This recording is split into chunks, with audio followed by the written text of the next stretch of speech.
So what's the... Now, I was gonna try to do like this Seinfeld bit and make it like a skit throughout, but I don't do voices very well. Why in the world would you consider buying a strange guitar like this that has no headstock, the frets are all sideways? So grab your coffee or your booze and sit down and let's get into it.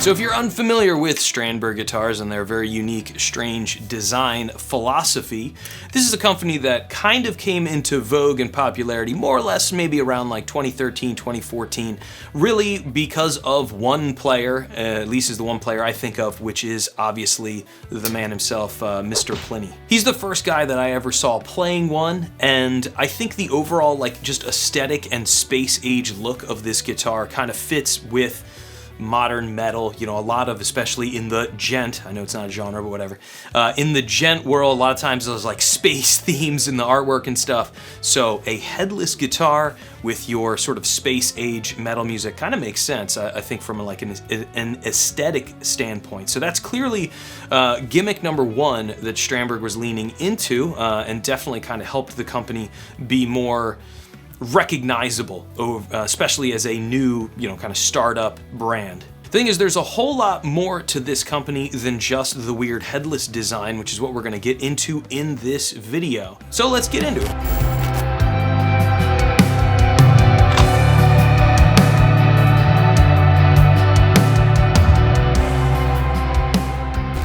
First, no, Strandberg did not pay for this video. I'm not like a company shill in any way. I have bought all of these guitars with my own money and do reviews of them here on my channel, as well as a bunch of other brands. So all of my opinions are my own. The first part is going to sound overwhelmingly positive, but there are some things that I don't like that we will get into in the end. So first, let's get the elephant out of the room. Yes, it is a headless design. Yes, you tune it down here. And yes, it is objectively better than any guitar with a headstock. By removing all of the wood up here at the top, and especially all of the tuners, it greatly reduces the weight of the neck and balances it fantastically.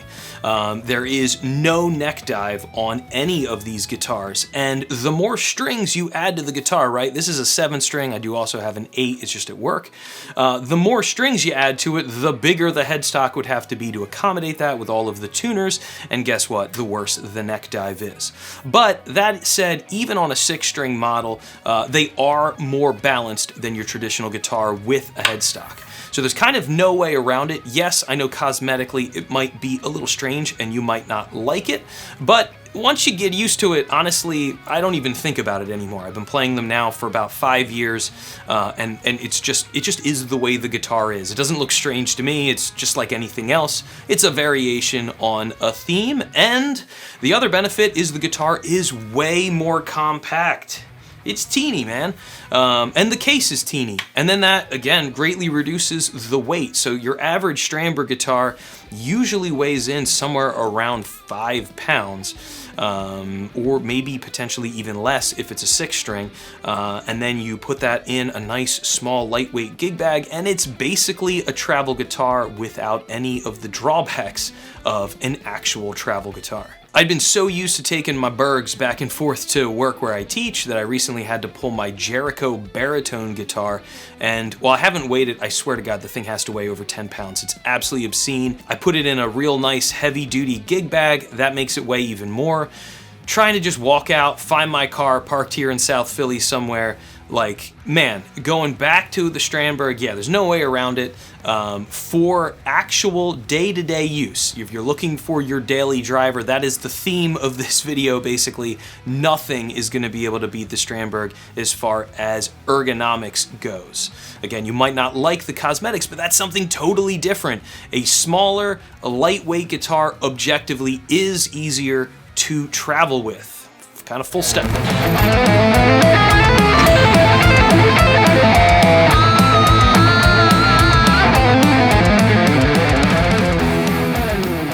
The next thing that makes the Strandberg unique is objectively the body shape. Yes, it is a double cutaway. It is essentially just another Super Strat, that is true, but there is no body over here at all. So if I put the guitar on my left leg and sit in a classical position, which is the most comfortable way to play the guitar sitting, it sits, and it has a cutout over here, it sits perfectly in between your two legs. There is no other instrument or no other guitar that has a body that is designed this comfortably to play sitting down, especially for extended periods of time. The Petrucci Ernie Ball Music Man guitars are arguably the most comfortable traditional body-shaped guitars. It's not even close because they route the body out the way that they do and remove so much wood from the bottom section. There's nothing to get in the way when you sit in a classical position. And again, that's why the theme is daily driver, right? If you're going to be practicing for 2 or 3 hours, this is going to be more comfortable than any other guitar shape that's on the market right now. And yes, that does include other headless guitars like my Kiesel Vader. This bottom part is sticking out in the wrong way. It just jabs you right into your right leg if you try to sit in a classical position. So even other body styles have not thought it through as well as what the Strandberg does.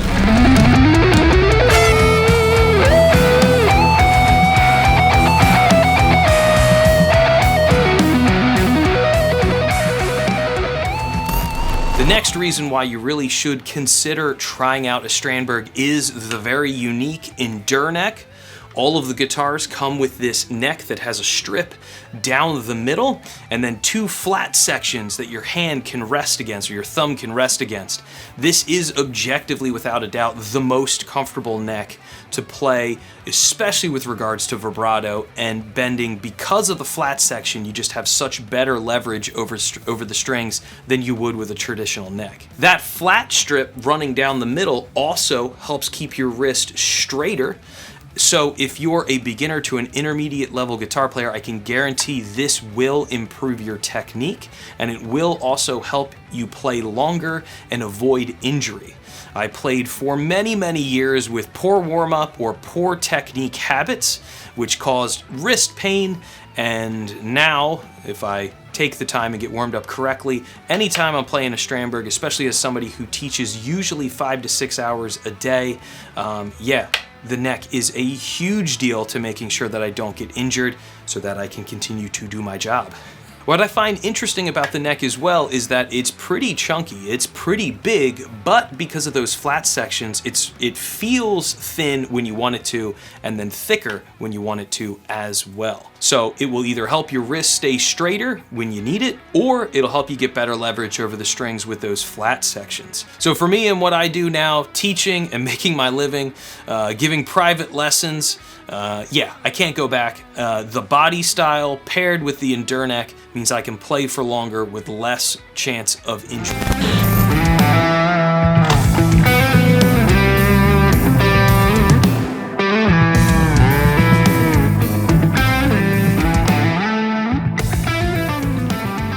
Alright, so now that we're halfway through this video, it's a good place for me to plug who I am and what I do. My name is Rob. This is my channel, A Minor Error. I'm a Berklee College of Music graduate, and I've been giving private guitar lessons and gigging in the Philly area for the last 15 years. Yes, I do give private lessons. Depending on when you're seeing this, I may or may not have a couple slots open. So if you like my vibe, like the shredding and all the clips in the buffers kind of bopping around, my contact info is down below. We can talk pricing and availability and all that kind of good stuff. So that's me and who I am. Continuing on. Now, all Strandberg guitars, with the exception of the Essential, are multi-scale guitars. And what that means is that the length of the neck on the low strings is longer than the length of the neck on the high strings. And that's why the frets start sideways and then you have a straight one and they flip the other direction. Now, what does that do? It means that now you've got added pressure on your low strings to help keep them, even in standard tuning, like this guitar is in standard 7-string tuning, More pressure on the low strings means that the notes play better, they feel better, and the intonation is a bit better. But when you go to play on your high strings, it's not like on a baritone guitar, which I think, as you can tell from the frame, man, this thing is freaking enormous. Now, the baritone has an extended scale length for the entire neck, but then that means there's extra pressure on the high strings. So for leads, it doesn't feel as good. And yes, you can get a custom set of strings to try to help deal with that. But at the end of the day, there isn't anything better feeling for playing leads, which fortunately for me, since I'm internet, bedroom, well, basement guitar player guy, yeah, I just get to play solos all day long, which is so much fun. And the multi-scale is objectively way better for that. All Strandberg guitars also come with stainless steel frets. If you've never played stainless steel frets, man, there is a huge improvement here over traditional nickel frets. It's not even close. All of the models, with the exception of the Essential, which still gets stainless steel, but it's just not as good of a quality, get Jescar stainless steel. And these last a really, really long time. I've never had any of my Strandbergs even begin to remotely wear. Now, even beyond the extended life of these stainless steel frets, when you play a guitar that's just got polished stainless steel frets and brand new strings with some good steel on it, like NYXLs, I actually prefer Stringjoy strings, brand new strings, polished stainless steel frets. Yeah, there's literally nothing you've ever played that will feel as good under your fingers. And that goes for all aspects of playing, whether it's bending, vibrato, or just straight up playing fast passages in general.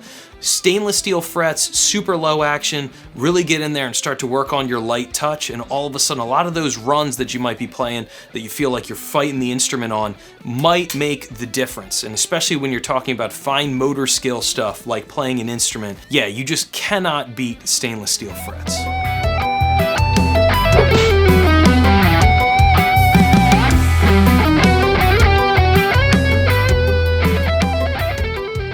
Now, with all of that said, no, I am not just a shill or a fanboy. I know so far it just sounds like a corporate Strandberg promo video. So let's talk about some of the negatives. Unfortunately, I have run into quite a variety of QC issues from the Indonesian build Strandbergs, which is where most of them are made now. Unless you're blessed with $8 grand to buy the new J Artisans, you're probably gonna get one of the Indo-made ones. And unfortunately, yes, QC, not what I would hope for, especially for guitars that still cost, for the most part, well over $2 grand. The biggest issue by far has been unacceptable amounts of fret sprout.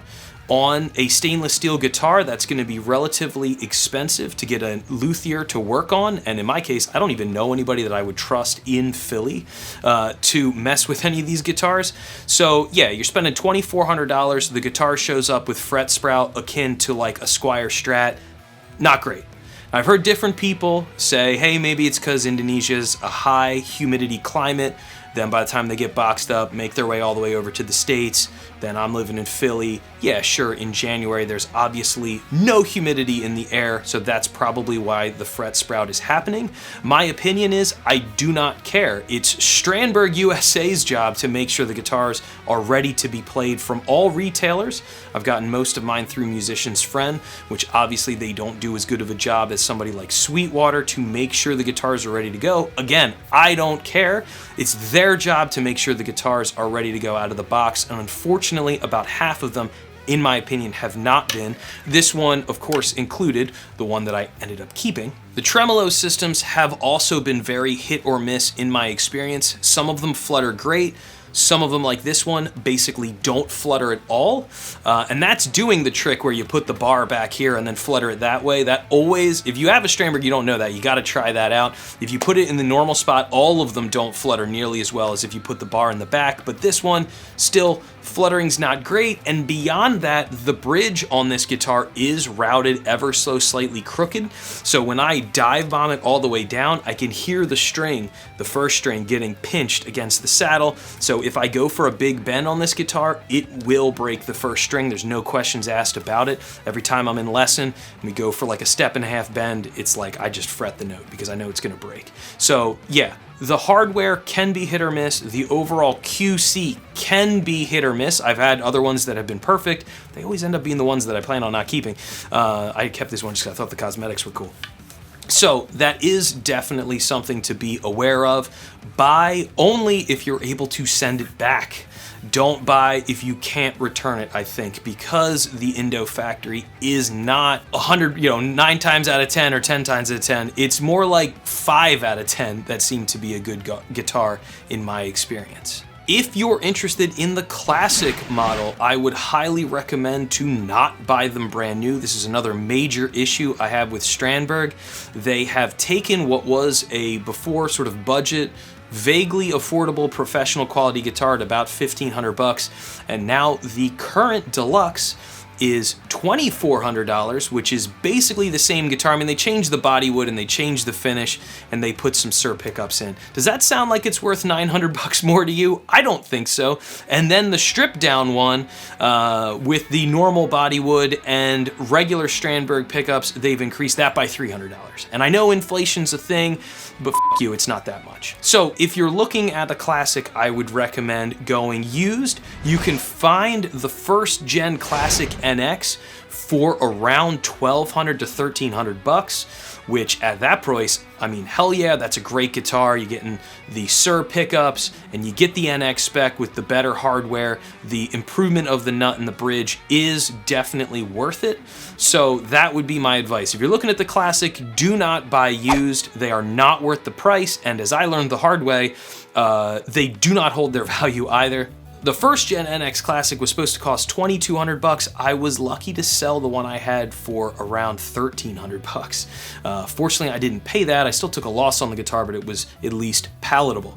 So definitely know that going in. The Classic line specifically doesn't hold its value, and brand new, they're straight up overpriced. And the last negative is the Strandberg gig bag isn't the greatest. It's got a decent enough of padding around the whole instrument, but at the bottom, right where the rear horn and the strap pin would hit the ground, they do not have enough padding there. You add that to the fact they redesigned the gig bag with the NX and they moved the large outer pouch that had a decent amount of storage into a, again, objectively smaller pouch inside the case.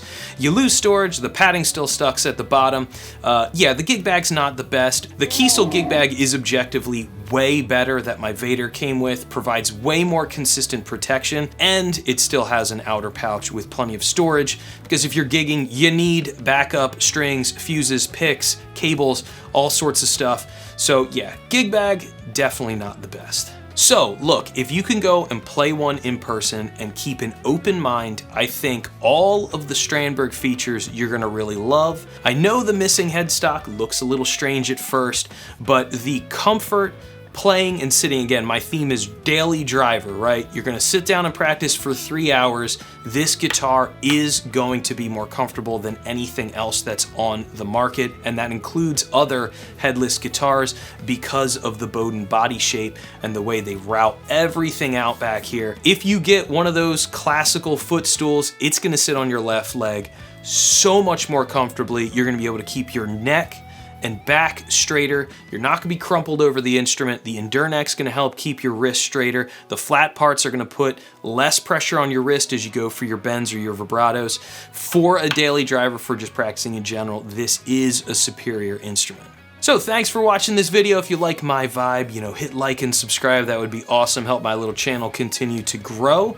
I post guitar reviews, my own original progressive metal music, as well as general music lessons and that sort of thing. So if you're into it, like and subscribe, maybe even be frisky, try to hit that bell. I don't know, that'd be crazy. So thank you for watching though. I appreciate your time, and I'll see you in the next one. Woo!